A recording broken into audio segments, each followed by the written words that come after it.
Hello, back again on the Top Recap channel. This time I will tell a movie's entitled Red One. Let's get straight into the storyline. The story opens in 1994, just days before Christmas, at the home of a man named Uncle Rick. The house is alive with children joyfully celebrating, all convinced that the presents under the tree come from Santa Claus. But one boy, Jack Amelie, refuses to believe in the legend.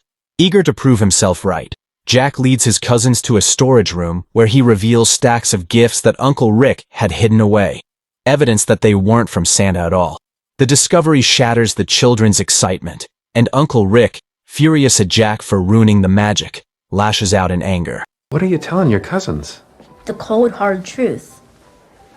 In the ensuing argument, Uncle Rick insists that Santa is real and, frustrated by Jack's actions, places him on the naughty list level 4. Honestly, Uncle Rick, I'm not that worried about it. The scene shifts 30 years later to the present day, where Jack has grown into a skilled tracker and solo hacker renowned worldwide. On this particular day, Jack is hired by a client to hack into the radar systems in the North Pole region. Jack begins his mission by stealing the identity of a geologist who is enjoying a social gathering with some women. To create a distraction, Jack pours coffee onto electrical equipment, causing a short circuit and a minor fire. Fire! Fire! Amidst the chaos, Jack seizes the geologist's ID card. Using this, he gains access to the geology office and discreetly installs a hacking device onto a computer cable, enabling him to access the entire office's system remotely from his home.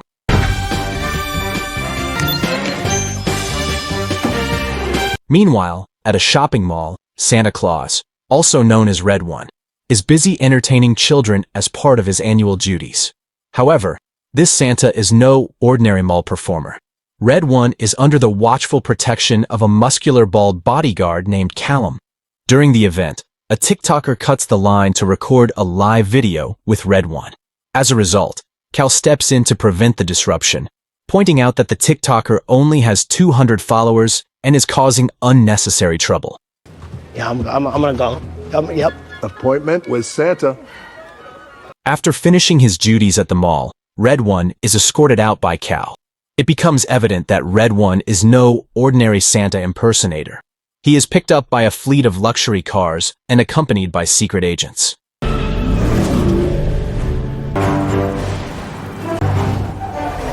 The convoy then heads to a military air base, where Red One is welcomed by a general, further confirming that he is no ordinary man. Once inside an aircraft hangar, it is revealed that Red One is the real Santa Claus. Inside the hangar is Santa's sleigh, pulled by 9 flying reindeer. Red One and Cal board the sleigh and prepare to return to their base at the North Pole. They are escorted by 2 fighter jets during takeoff.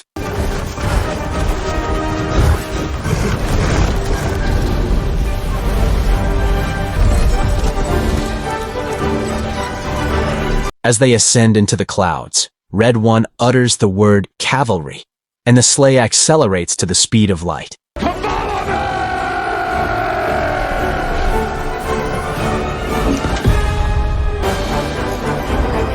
Soon after, they arrive at the North Pole, but the shock wave generated by the sleigh's speed is detected by radar systems. Jack, monitoring the region from his computer, picks up the mysterious signal.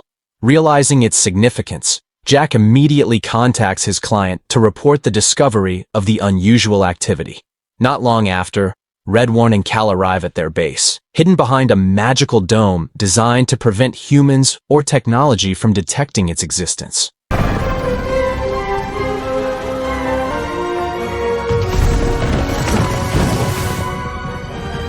Upon reaching Red One's grand home, they are greeted by the elf staff who manage logistics and prepared gifts for children.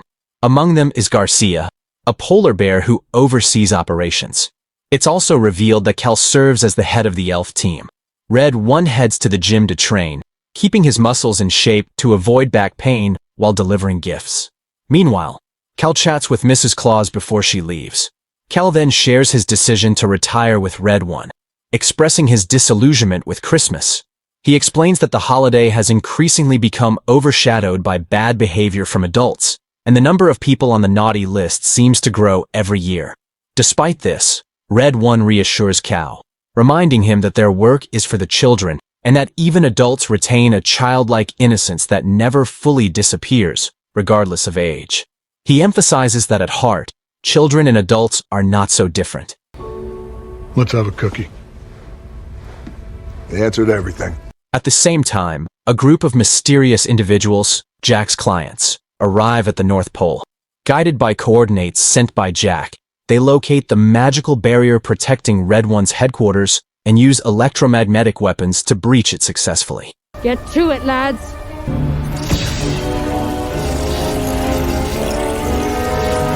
Later that evening, Cal steps out to the garden to enjoy the night's beauty.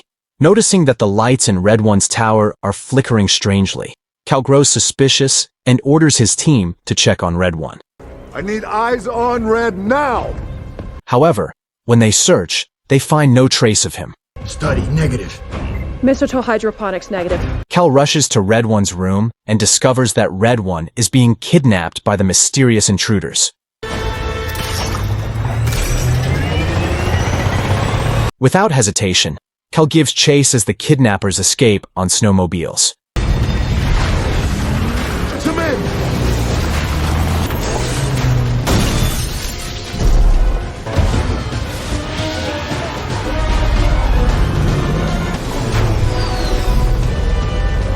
During the pursuit, one of their vehicles crashes into a building, slowing Cal down.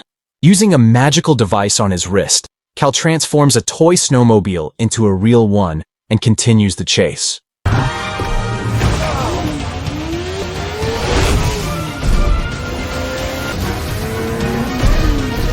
To stop the kidnappers, Cal triggers an avalanche, forcing their vehicle to a halt.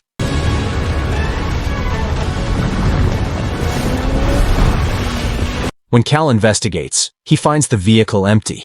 It's a decoy. The kidnappers had escaped using drones. Meanwhile, after Red One's disappearance, Zoe Hurlow, the director of Mythical Organism Regulatory Agency, MORA, contacts the North Pole. Zoe informs Cal that while they haven't located the kidnappers, her team has identified the hacker who assisted them. The Wolf, also known as Jack. Mercenary, bounty hunter, works for the highest bidder, a ghost on the dark web. With Christmas Eve only a day away, Cal urges Zoe to locate Jack as quickly as possible. He warns her that if Red One is not found before Christmas, the holiday will be in jeopardy. The next morning, Jack, still asleep, receives a call from his ex-wife Olivia. She asks him to pick up their son Dylan, who has gotten into trouble at school. Just do me a favor and go pick up your kid. Later, Jack arrives at Dylan's school and takes him home. On the drive to Olivia's house, Dylan explains the trouble, where he attempted to hack the school's attendance system but got caught when a friend reported him. Dylan also shares his excitement about a concert he will perform later that evening, urging Jack to attend. After dropping Dylan off at his mother's house, Jack heads back to his apartment. When Jack arrives, he is suddenly ambushed by more soldiers. Feeling threatened, Jack fights back.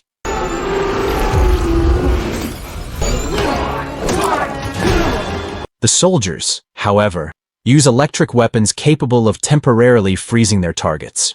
Fortunately, Jack, a former U.S. soldier, manages to overpower them and escape through a window.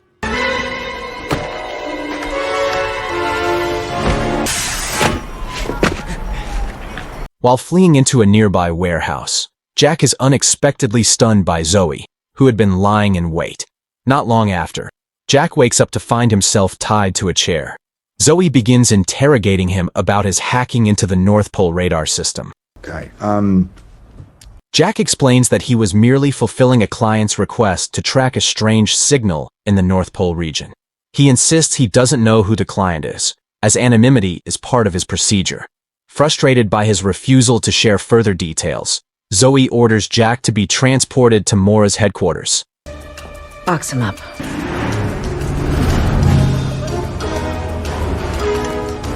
is this really necessary? At the headquarters, Zoe explains that Mora is an organization dedicated to monitoring and recovering mythical entities. Hearing the word mythology, Jack grows skeptical, dismissing it as mere fairy tales. However, as he ventures deeper into the facility, Jack is shocked to encounter a fiery horse with a headless rider. The sight leaves him speechless. Zoe interrogates Jack again, accusing him of breaching a radar signal that had remained undetected for hundreds of years. She also implicates him in Santa Claus's kidnapping. Suddenly, Cal enters to confront Jack. At that moment, Cal instructs Garcia to intimidate Jack and takes the opportunity to reveal a shocking truth. Cal informs Jack that he had been on the 4th level of the naughty list ever since his childhood, pointing out how easily Jack ruined the magic of Christmas by exposing the truth about the gifts to his cousins. He's not telling us everything he knows. Look at him. Jack, a freelance hacker, offers to help locate the culprits, but only if Cal agrees to pay him double what his previous client did. After some negotiation, they strike a deal, and Jack informs them that his client is in Aruba. Without hesitation, Cal decides to take Jack there. Meanwhile, Red One regains consciousness and finds himself in a special cell. Soon, he comes face to face with the mastermind behind his abduction, a wicked witch. The witch reveals a list of naughty children, composed by Red One's brother, Krampus. This list contains the names of children deemed mischievous and deserving of punishment. It is revealed that the witch's goal is to use this list to punish all the naughty children, leaving only the good ones on Earth. She then activates the cell, draining Red One's magical energy and channeling it into a machine designed to replicate Krampus's magical snow globe prison known as the Glass Cave. The witch plans to use the Glass Cave to imprison every child on the naughty list. The scene shifts to Cal and Jack. Instead of heading directly to Aruba, Cal takes Jack to a toy store and picks up several items, including toy cars and robot boxing gloves. From there, Cal leads Jack to a toy warehouse, where the entrance turns out to be a portal to a toy store in Aruba. Once they arrive, Cal uses a magical device on his wrist called Frame-Based North to transform a toy sports car into a real one. The two then drive the car to the location of Jack's client. They eventually arrive at a beach where Jack points out a group of mafias known as Deathmark, who serve as bodyguards for his client, a mafia boss named Ted. Cal approaches Ted, but is immediately intercepted by Ted's guards, ready to fight him. However, Cal, being an excellent fighter, takes them on with ease.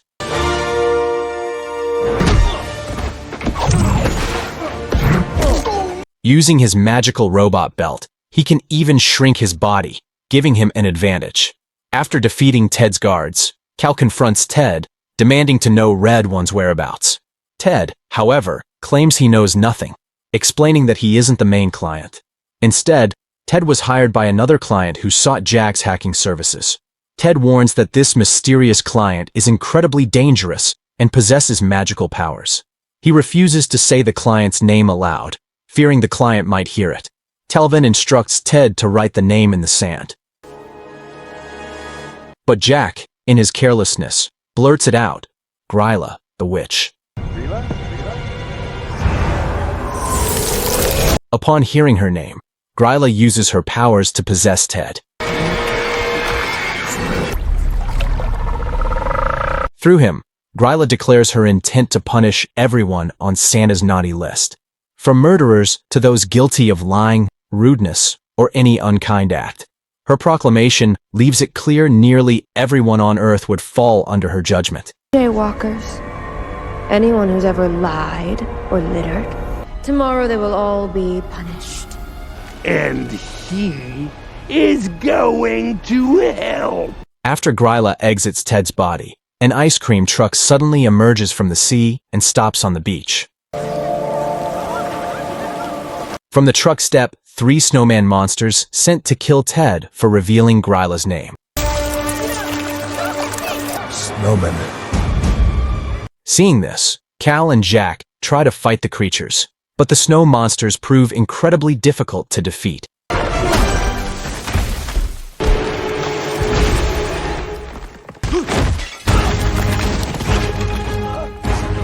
One of them manages to freeze Ted solid.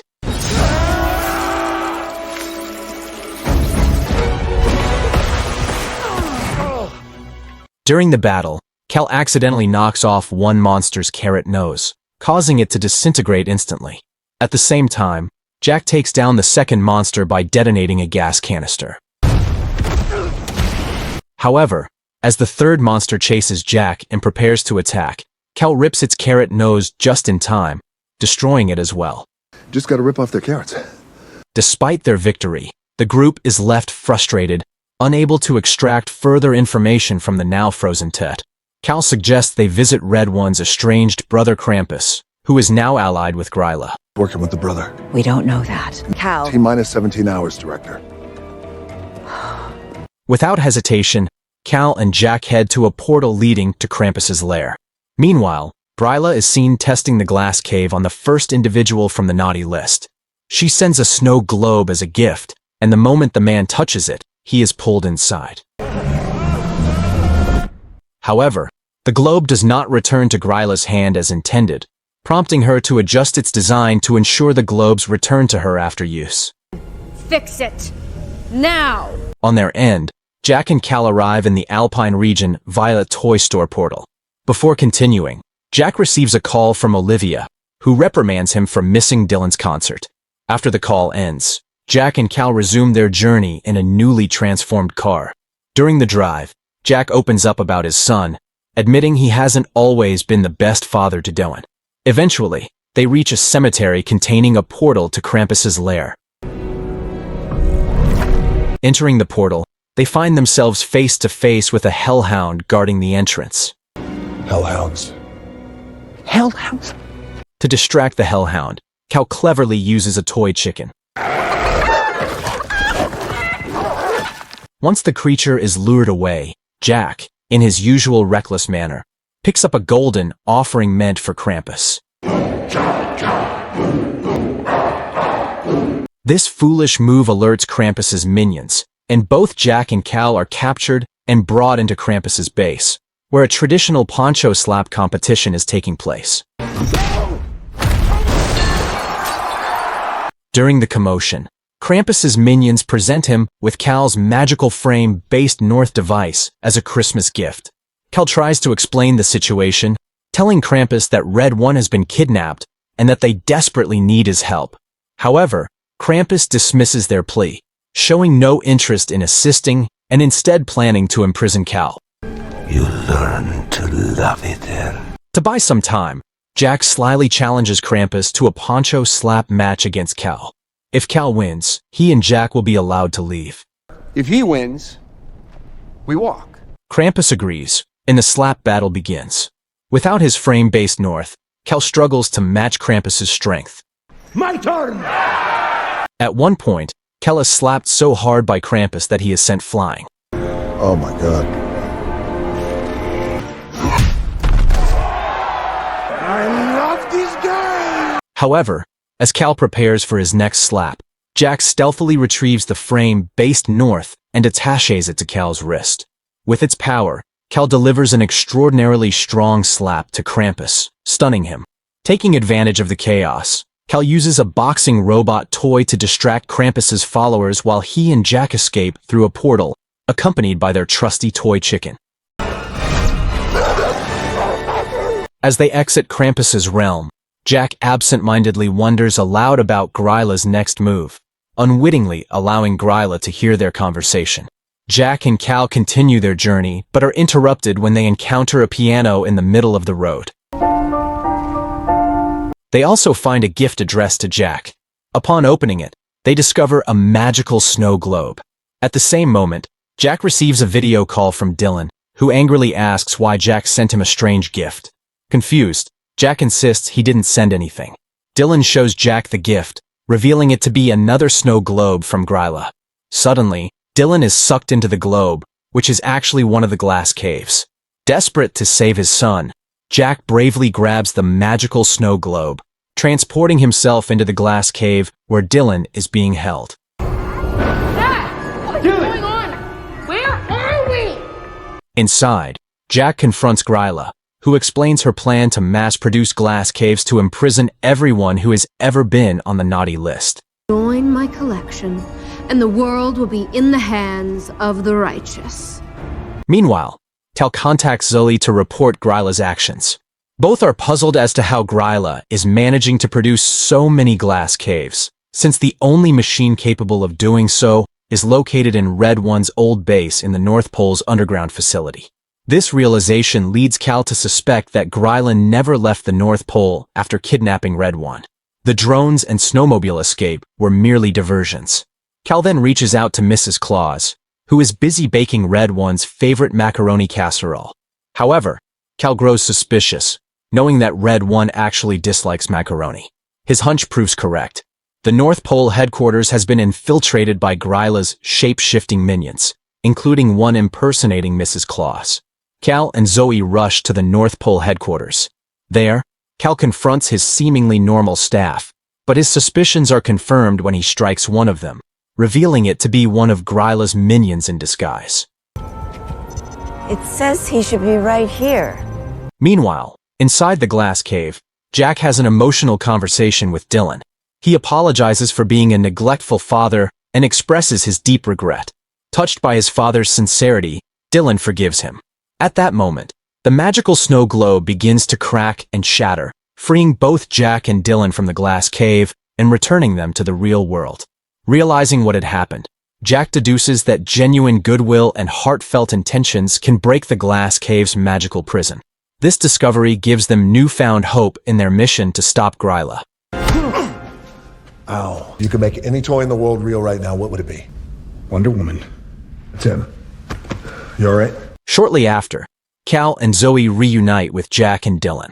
At that moment, Jack informs Cal that Gryla has loaded all the glass caves on Santa's sleigh, planning to distribute them to naughty children worldwide. However, there's a critical problem. The sleigh cannot fly without Red One. Realizing this, they conclude that Gryla must have taken Red One's body onto the sleigh. Together, the four set out to find Gryla.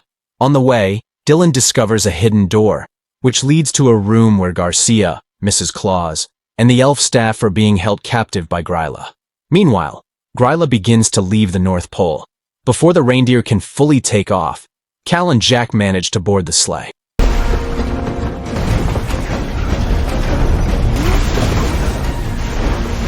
They attempt to fight Gryla, but her strength is overwhelming, and both are thrown aside. Jack lands near the reindeer chains and seizes the opportunity to unhook them from the sleigh. This causes the sleigh to plummet, sending Gryla falling from the sky. Cal tries to revive Red One, but Gryla reappears in her true form, a terrifying giant.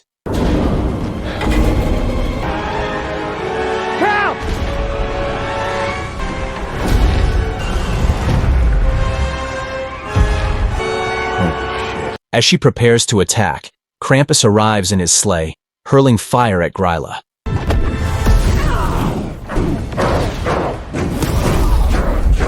It's revealed that Gryla was once Krampus's lover. She's my ex. Krampus bravely confronts Gryla, but she easily overpowers him, tossing him aside along with Cal. Just as Gryla is about to strike Cal, Red One regains consciousness and calls on his reindeer to charge at her. The reindeer's attack sends Gryla crashing into a pile of glass caves, effectively trapping her inside one.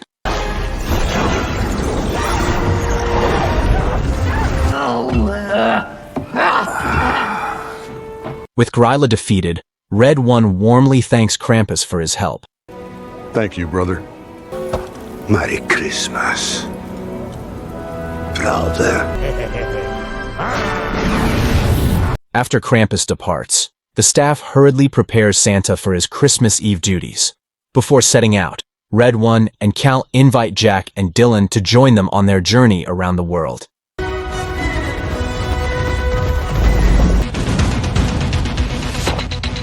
The two watch in awe as Santa delivers presents to every home. When Red One makes an error, such as stepping on a light, the staff immediately replaces it, ensuring Santa's presence remains undetected.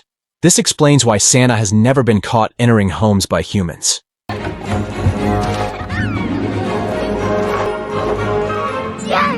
After completing his deliveries, Kel observes Jack and Dylan bonding, even glimpsing Jack's playful childlike side. Satisfied, Santa realizes that Cal has had a change of heart and no longer plans to retire. You got it, Commander. The film concludes with Santa offering to take Jack and Dylan home in his sleigh, ensuring a magical end to their adventure.